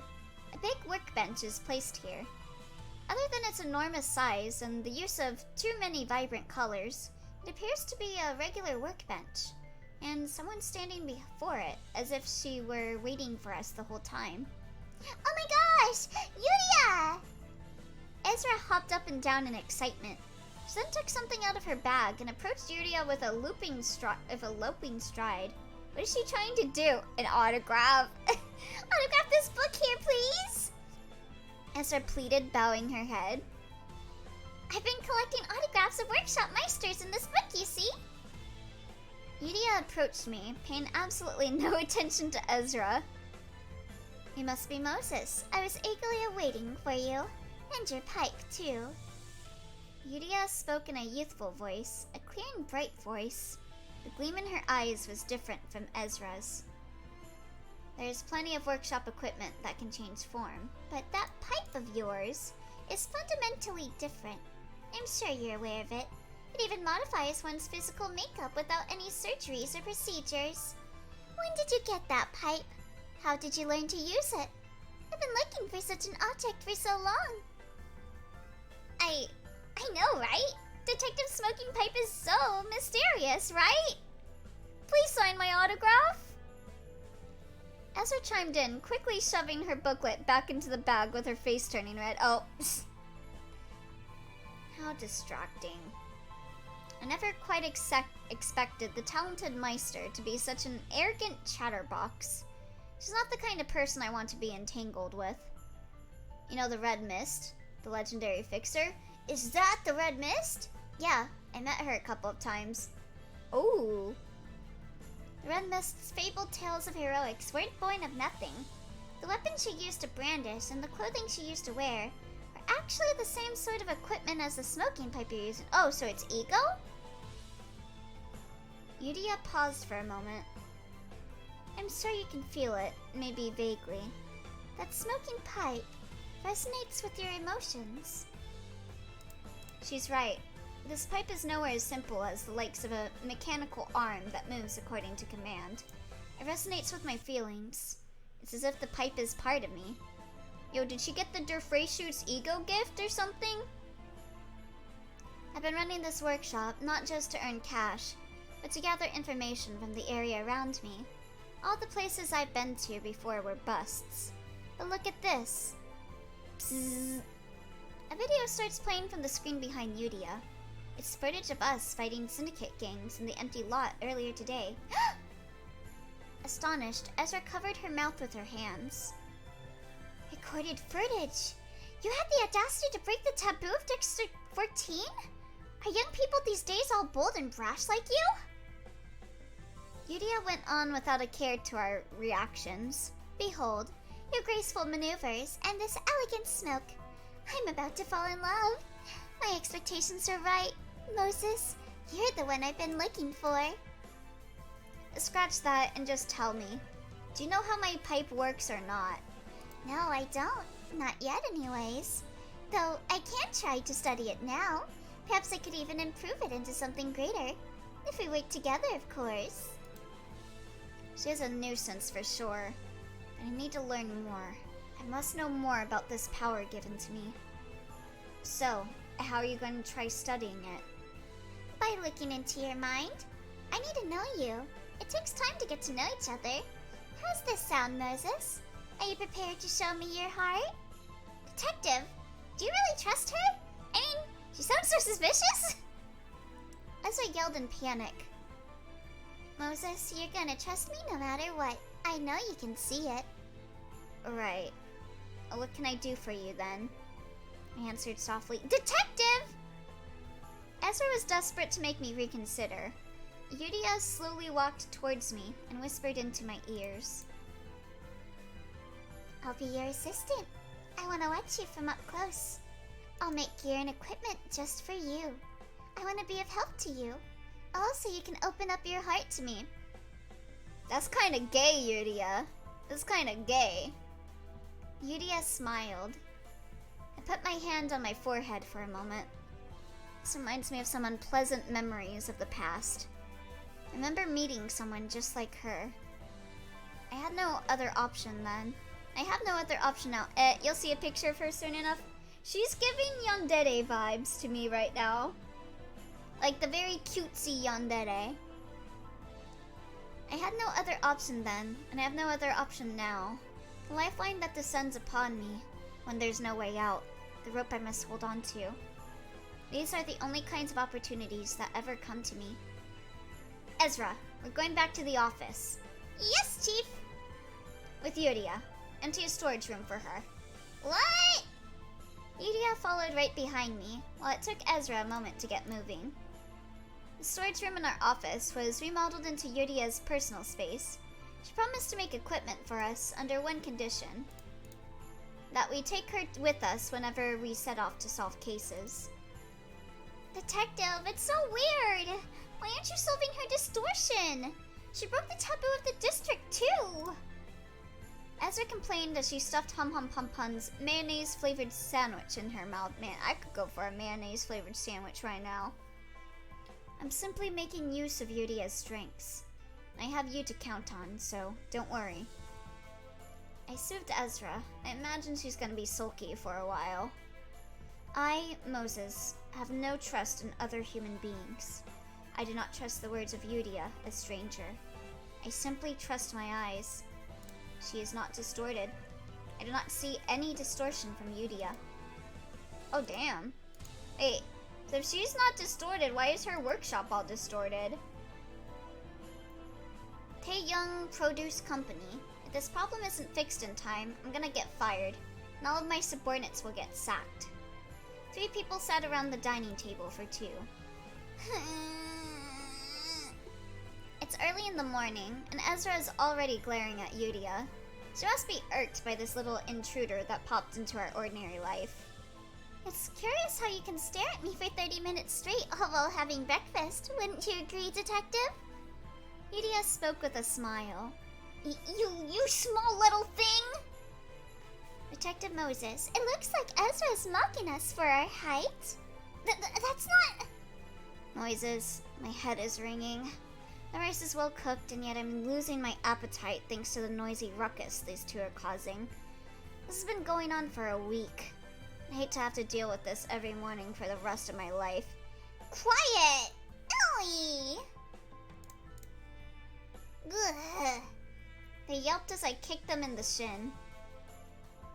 Could 2 of you keep it down while we are eating at the very least? Ezra and Yudia nodded. My appetite is finally restored in the fresh serenity. I place a quail egg boiled in soy sauce on warm rice and eat it. The food we bought from Round Side Dish Stall, a grocery store that recently opened up near our office, turned out to taste good. I should visit them more often. After finishing the meal, I headed out to the terrace to smoke, as per my daily routine. Ezra, do the dishes. Yes, Chief! Listening to the sounds of Ezra washing the dishes, I puff out tobacco smoke and look below. Distorted creatures are heading to distorted workplaces as usual. The scenery of the street will forever be the same. Yudia, is the gear all finished? Sure thing. 11 pieces in total. Right, Detective Moses? 11 pieces of equipment in just 1 week. That's quite impressive. Besides, the gear was commissioned by Ezra, not me. Likely, she must have asked for complex and elaborate gadgets to spite her. The quality is yet to be determined, but the production speed is certainly on the level of a Meister. Ezra, is that the correct amount? Ezra stops cleaning the dishes for a moment and nods while staring at the plate she's holding. It seems like the 2 won't even probably talk to each other anytime soon. If you keep refusing to cooperate with each other, I'm cutting your salaries, you 2. Ugh. I don't mind that, though. I'm not working here for money, after all. Yudia responds nonchalantly. I don't mind that either. Detective, you don't have to pay me at all this month. I can't believe Ezra would go so far as to say that. These 2 make such a childish pair. Place my hand on my forehead. Ezra's jealous of Yudia. The girls are fighting. Let's see. I don't care what the hell you do with each other, so just don't let your little feud disturb our work. Yes, got it. We haven't had any noteworthy requests since we took in Yudia. She gets paid? She's like Gumshoe. She keeps getting her salary cut down. They were all trivial matters where I didn't have to use my pipe. Most of them weren't even cases of the distortion at all. I expected Yudia to be disappointed by this uneventfulness, but she seems hardly bothered. I went downstairs with my pipe still in my mouth and rummaged through the request box. An envelope happens to be waiting for me. Oh, is it to the library? I tore it open and read the paper inside. This case smells like a big one. The 3 of us walked the street together. Do you get requests from companies too? Yudia asks. Companies in the back streets are our most frequent clients, in fact. They love to simply pass the burden of dealing with troublesome incidents onto the offices that specialize in solving them. I answered, holding my pipe between my teeth. Ezra is following us a few steps behind in silence. I suppose I should try to humor her today. We arrived at the company building. It's a rather large enterprise that occupies the entirety of a 10-story building. Library with no apparent name. Definitely not the Library of Ruina. Perhaps it's a subcontractor of our wing. Ezra and I presented our fixer IDs, as well as the letter of request to the lobby, while Yudia showered her workshop union certificate. We received a visitor's pass each, and wore them around our necks. The security guard waiting at the elevator confirmed the passes and asked for our destination. Floor 8. Giving a brief answer, we took the elevator up to the floor written in the letter of request. When the elevator doors opened on the 8th floor, someone greeted us. Ah, hello, dear fixers. I've been waiting for you. Here, my business card. The card introduced them as Kang Jin-sil, section manager of Taeyun Produce Company. I've requested three offices about this matter so far, but none of them could resolve it. If this problem isn't fixed in time, I'm gonna get fired, and all my subordinates will get sacked too. You don't have to worry anymore. Detective Moses over here will elegantly take care of the case for you. Yudia intervened, while Ezra still remained so quiet. Greetings. I'm Moses from Moses' office, handling mysteries and unsolved cases. May I ask who recommended our office to you? The, Ame office requested you to us. They said Moses' office should be the perfect fit for this kind of case. Ame office. That must be where Kaudu is. Why are you osuing? The kid likes to complain, but they subtly care for us quite a bit. Let's get right to the point. Where are the people suffering from the symptoms you described in the letter of request? Ah, those employees are actually in the sleeping chambers on the 4th basement floor, not up here. A sleeping chamber? What is a sleeping chamber doing in a company? Yudia asked curiously. Oh wait, that's Yudia. That means this is a corrupt company that forces its employees to work overtime so often they don't get any time to go back home for sleep. Ezra replied in a plain tone. Oh my! Well, it's not just us, you see. Most firms do the same these days. Black company. Manager King appeared rather perplexed by what Ezra said. Please, lead the way then. Of course. This way, please. We got back in the elevator. Manager King tagged their security keycard on the elevator's control panel, revealing a set of buttons that led to basement floors. This company's building goes as deep as 15 floors underground. One could very well run it into some hidden ruins at this depth. What kind of produce company goes so deep underground? Ezra asked. I'm afraid I can't answer that much in detail. You can think of the underground space as our warehouse. I hope you guys don't have a bunch of mouthwash in there. Manager King answered as they pressed the button to the 4th basement floor. With a jingle, the elevator arrived at its destination. We were met with complete darkness when we stepped out. Oh my, why is it so dark in here? Because it's where people sleep, duh. Ezra answered Yudia's question again. Manager King groped along the wall looking for a light switch, and soon enough, orange light bulbs on the ceiling lit up, one row at a time. Flick, flick, flick.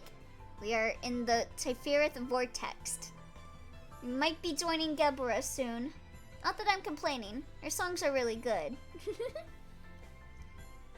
More people could be seen with each set of light bulbs lit.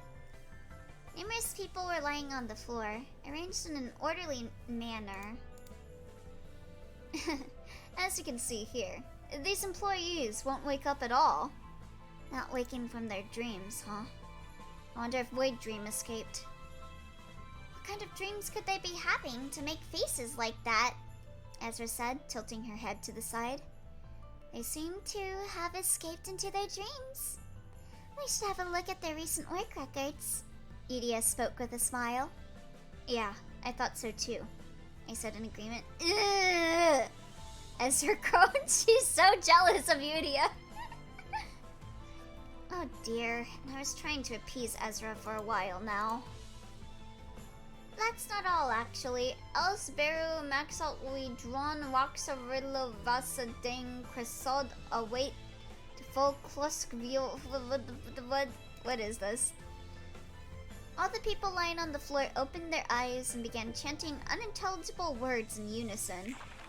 The wide underground floor was soon filled with the noises of the many. Ugh! Ezra freaked out. I think there was some kind of message hidden in what they just uttered. Yuria spoke with her eyes closed, focusing on the sound. Huh.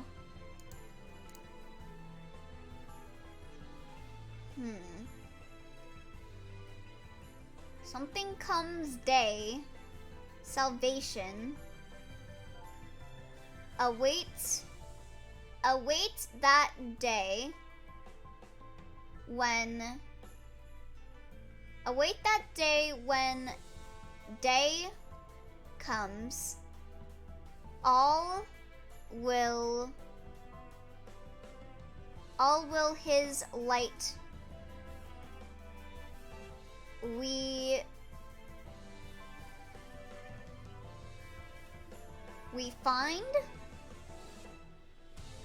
find salvation. Okay. Their voices once again echoed throughout the floor. Manager, we'd like to check their work records for the past month. I turned around as I spoke to Manager King, who I expected to be right behind us. Durr. Kang Jinsil was instead inside the elevator. Huh? Ka-chink. The steel gate then blocked entry to the elevator. My apologies, Fixers. I'm sure you people are capable enough to handle this, right?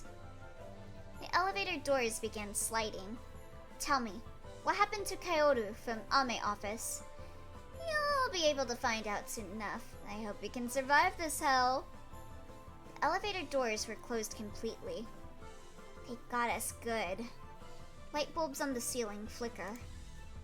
Every time the light bulbs flickered, hundreds of eyes still lying on the floor could be seen gazing at us. Zzz, blink, zzz, blink, zzz, blink, zzz, blink, blink. Alright, I think next one will probably be our last chapter for the day. Crimson Point. Every atrocious moment of the past through my life swirls around me. Detective, I'm so hopeless with this kind of stuff. Ezra took cover behind me, speaking in a faint, squeaky voice. She's not helping, I suppose. Shall we start out by looking for an exit, Detective? Still had the nerve to take jabs at Ezra in times like this. Must wonder if she ever gets tired of it. Do you have night vision goggles or something of the sort? Ah, right! There's a few in my dimensional bag. I'm the one who created the glasses, though. Well, I planned out the functions for them. I'll commend you both, so hand me the damn glasses already. The girls are fighting! Ezra rummaged through her dimensional bag and took out 3 pairs of eyeglasses, handing a pair to each of us. The temples of the glasses are decorated with ribbons. Typical northern workshop fashion. Cheesehead. Did they really have to adorn everything they make with such ornaments? Putting on the eyeglasses, I could gain a clear vision of the chamber, as if it were brightly lit by the sun. Even when the light bulbs on the ceiling blinked frantically, the glasses automatically compensate for the rapid change in brightness, allowing me to see things in a constant degree of brightness. Quite impressive. I would have had to rely on a lighter to barely see things right in front of us in the old days of just Ezra and I working together. It certainly is convenient to have a Meister working for our office. Detective, what do we do if they all start jumping at us? Ezra worriedly asks. I'm pondering on what to do as well. Looking around, I can count 108 employees here in total. They're all blinking at the same time, chanting the same words. What could this mean? For what purpose? Perhaps... It seems as if the minds of those people are linked together. Detective! Over there! Ezra pointed towards a mashed pile of flesh lying in the corner of a sleeping chamber. There were several of them around the chamber, in fact. I can see at least 8 of them, all created at different times. We approached a pile that appears to be the most recent. It's a dead body, as I suspected. A corpse that was crushed brutally. Something in this room smashed people. They were thrown with tremendous force. It's been at least 33 hours since this blood was spilled. Judging from its state, this body seems to have suffered heavy external damage, Yudia said as she observed the pile of flesh with a magnifying glass. Kaudu. The sword belonged to Kaudu. That means our opponent has enough physical strength to pound a grade 4 fixer to a pulp. Oh, is that why you were saluting earlier, dwarf? That means our opponent has enough physical strength to pound a grade 4 fixer to a pulp. The rest of the lumps of flesh nearby are likely what became of the other fixers from Ame office. No, it just said Ame. Oh, okay. Oh, because of Amelia. There's nothing in our sight that appears to be the culprit, however. The only other thing in this space are 108 sleeping employees of a produce company, still wearing their suits, and the 3 of us. Detective, how did those employees appear to your eyes? Ezra asked. Well, obviously, they have all different forms of distortions. No, something is different. The employees did have distortions of their own, but without any common trait to be found. Much like those I see in the streets. Yet, their distortions are beginning to disappear. The one whose face was missing regains their face. The one whose right arm was scorched has their arm restored. Cylindrical objects are being removed from another person. The distortions are all gathering to a certain spot. I looked towards the point where all distortions were converging. Smoke billowed from what would appear to be an altar. Then their chant must be some sort of code and a ritual to summoning something. Yeah, the light that I was talking about. I don't even know what may manifest from that smoke. It's hard to judge something we know nothing about. I don't get a good feeling about this. It could turn out to be a favorable phenomenon. It could be an opportunity. At the same time, it's just as likely to be something that could kill us all. I cannot make any judgment on this phenomenon that I'm experiencing for the first time. Should I kill 108 people at my own discretion based on an uncertain possibility? The lives of Ezra and Yudia depend on my decision. My thoughts accelerate. Ezra and Yudia are saying something to me. Damn it, I know, I should have come up with something. If I were to use my white breath, could I control more than 100 people at once? I've never tried something of that scale yet. However, I'll only end up ruining myself, even in the worst case scenario. Yes, this is the most plausible option I have. Having made up my mind, I opened my eyes. The floor under each employee opened up. Storing them in the space below, it was as if they were being used as batteries of the mind. It's too late. Only 3 of us remained in the 100 pyong space. Until we noticed something standing below us. Oh, before us, bleh. At least 3 meters in body size. 6 arms. Massive muscles that look like they could burst any moment. A skeleton head. Yo, skeleton! Blue flames? Sans? Spurting from its gaping mouth, red eyes staring at me. The shape was complete. The creature assumes a bizarre pose. Oh, hi there, Phoenix! Hiya, Elio. Glasses look good on you. Oh, thank you. Yeah, these are by my Rose model outfit mama, Wish Evercourt. You skeletons, we love those. Is this dwarf's favorite character? This is a completely hostile entity. Instinctual fear overwhelms us. Yudia grabbed my sleeves tight.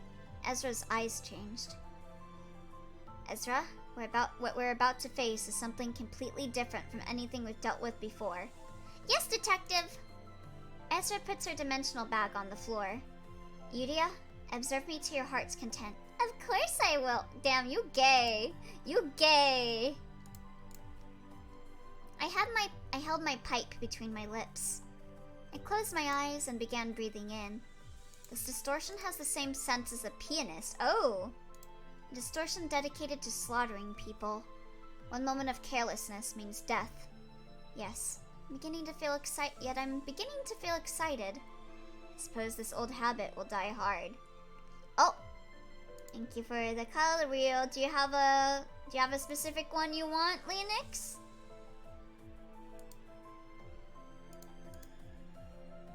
All-out assault mode, Mark 3. Ezra's dimensional bag emitted an orange glow as she shouted. Ezra armed herself with exoskeletons of various shapes all over her body. Ezra's big, bulky body was made even bigger, her size now comparable to the beast we're facing. I noticed that the exoskeletons she's wearing don't exactly appear to be the ones I saw her use before. These must be Yuria's work, though it seems that Ezra found the time to staple them with stickers, like she does with everything else she owns. Was the Sailor Moon on this one? No, it wasn't on this one. If not, just Annie? Okay. Go with Annie then. Let's see. When did you plaster my gear with silly stickers like that? Yuria complained as expected. It looks like we're about to die. Don't look back and just run. I'm sure you can fix that elevator somehow. I'll earn you enough time. Annie, bad guy. What are you talking about? Yuria dropped her usual impudence. I placed my hand on my forehead. Stop jinxing us, you two. We're all making it back alive. One day I'll have this much drip. Boom! With a thunderous kick against the floor, the giant leaped at me. Its skeletal head came right in front of me in the blink of an eye, one of its arms winding up for a punch. A clean hit from that fist could turn me into pulp. I stood still and closed my eyes. Bang! Ezra cut in immediately and sent the skeleton giant flying as quickly as it had approached me. I won't let you so much as lay a finger on the detective! Swoosh! Crashing into the wall, a giant soon jumped out and threw its fist at Ezra. Ba-bang! Ezra held her arms high and deployed a powered shield to block its attack. My hair and coat fluttered from the blast of air created from its impact. Skeletal Giant is a purely physical being. I doubt psychological attacks will have any effect on it. I could try restricting its movement to assist Ezra, but even if I did, can she deliver the finishing blow to that monster? I doubt that either. Elio, kill this man. Flash him the drip form. I got the drip. Aw, damn it, my playlist paused again. Stop pausing. Let me see, where was I at? Ezra, protect me with all your strength. Yes, Chief. Ezra responded loud and clear. I inhaled a crimson red breath. Yuria-style rotary dial. 3 drills emerged from the exoskeleton on Ezra's right arm as she thrust at the skeleton beast body. This is the drill that will pierce the heavens. I am dead. Are you sure? I can double check for you. Let's see. They struggle to penetrate the giant's hard skin, throwing up sparks in all directions. The giant uses 2 of its arms to grab Ezra's right arm and pushes her away, while charging up strength with the other 4. Ezra continues to strike the giant's waist with her left arm. Boom! 4 straight punches land on Ezra at once. The sheer strength of the giant's 4 arms knocks Ezra across the chamber and into the wall. I inhaled a crimson red breath. You dummy! Use the axe! Yuria yelled urgently. Yuria-style axe! Ezra pulled a long pole from her back, which turned into a two-handed battle axe of enormous size. Never thought this stupidly large axe would actually see use, Yuria mumbled. I inhaled a crimson red breath. Oh, gentle pokes, my greatest weakness. Oh, I can poke you a little harder than gently, Phoenix, if you want. Ezra charged at the giant with the axe in her hands. At the same time, the Colossus lifts its right arms and lunges at her. Slice! 3 muscular arms of the giant flung into the air. Cleaned. Oh my god, I can't words. Cleaved clean by the axe. It's an axe sharpened by my teddies in my workshop for 4 whole days. I bet it cuts better than hyper oscillation blades, huh? It really does. Give me a warrior's death. You got it, boss. I inhaled a crimson red breath. This novel sure likes saying I inhaled a crimson red breath a lot. Watch out! Yuria gave Ezra a warning. Zoom. Shunk. The cleaved right arms morphed into sharp stakes and wedged into Ezra's flesh. Ezra swings her axe up, chopping off the arm stakes still in her body. Ezra then proceeded to kick the giant right away, and swung her arm at the giant's body this time. Cling! Ezra, the axe is all worn down now! Ezra threw the frayed axe onto the ground. I inhaled a crimson red breath. How many times has she said this? 1, 2, 3, 4, 5. She said it at least 5 times. Just in this. Oh my god. Ezra and the giant engaged in a brutal scuffle. The titan ruthlessly pummels Ezra with its 3 remaining arms and its legs. Crushing her exoskeletons bit by bit, blood gushes out from the stake stuck in her body. It would be vor if it inhaled a crimson red breath. No, it would not! Detective Moses, please! Yuria cried at me. I inhaled a crimson red breath! Needs a new colored inhaler, to be honest. This is the 6th fucking time. I do not stop inhaling. Yeah, you really don't. You really did not stop inhaling a crimson red breath, Moses. I close my eyes and sink into my inner world. Every atrocious moment of the past throughout my life swirls around me. The memories of violence I never want to recall. Blood, scars, corpses, pain, war, carnage. Oh, she was in a war, huh? Was she in the smoke war? Don't answer that. I'll concentrate all of that malice into a single point. Good work, Ezra. The smoking pipe became a scarlet, coarse cylinder in my hand. I aimed the cylindrical shape at the oversized skeleton. Crimson point. I stabbed the cylinder into the giant. The cylinder expanded by about 5 meters, erasing the creature's entire upper body. It bore a hole through the giant's body, a hole created from physical force. Yet the origin of that force was neither external nor internal. What was once there was simply vanished. My body was shaking, my eyes were bloodshot, and my mind was swarmed with destructive impulses. Oh no, she's distorting! I must maintain reason. I coughed out a thick clot of blood, and I felt a familiar embrace. It's all right, Detective. It's silver now. Ezra hugged me, her body soaked in blood. Yuria was next to me, sitting on the floor crying, and I could come back to myself. You all did well. I stood back up and adjusted my coat. It's about time we figured out just what's going on in this damned company. I put my pipe in my mouth. Oh, okay, we got translation notes. A Korean unit of floor space. Okay, cool. Oh, yeah, let's read the Yuria report so I can see what she looks like. And then we'll end there. Yep. She looks like an Ojo-sama. Very much an Ojo-sama. She looks like she's from Rose Spanner. Name Yuria. Age 21. Gender female. Affiliation, huh? Grade Meister. Self-proclaimed. Oh, we got some more reports. I'll read all the reports.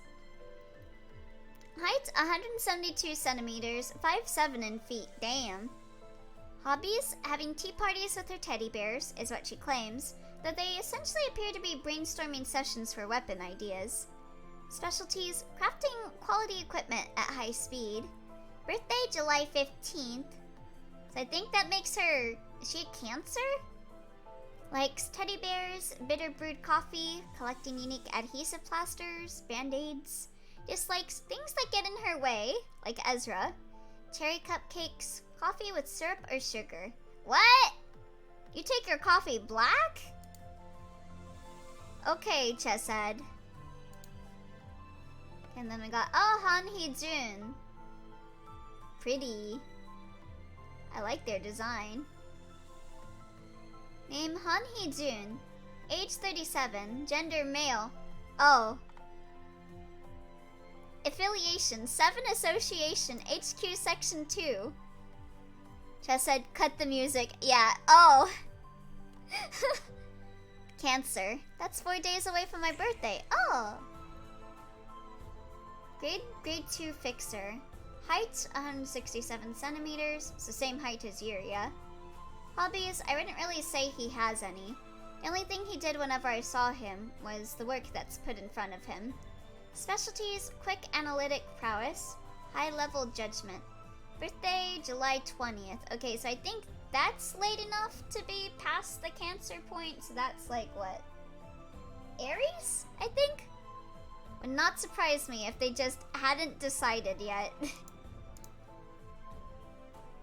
Likes tidiness, sweet coffee with about 3 sugar cubes, so the exact opposite of Yudia. Dislikes affairs that leave a mess which need to be dealt with afterward. So true, bro. So true. Alright. I think that is gonna be it for Distortion Detective for today. Let me just quickly get some water in my throat because my throat, I've been reading so much.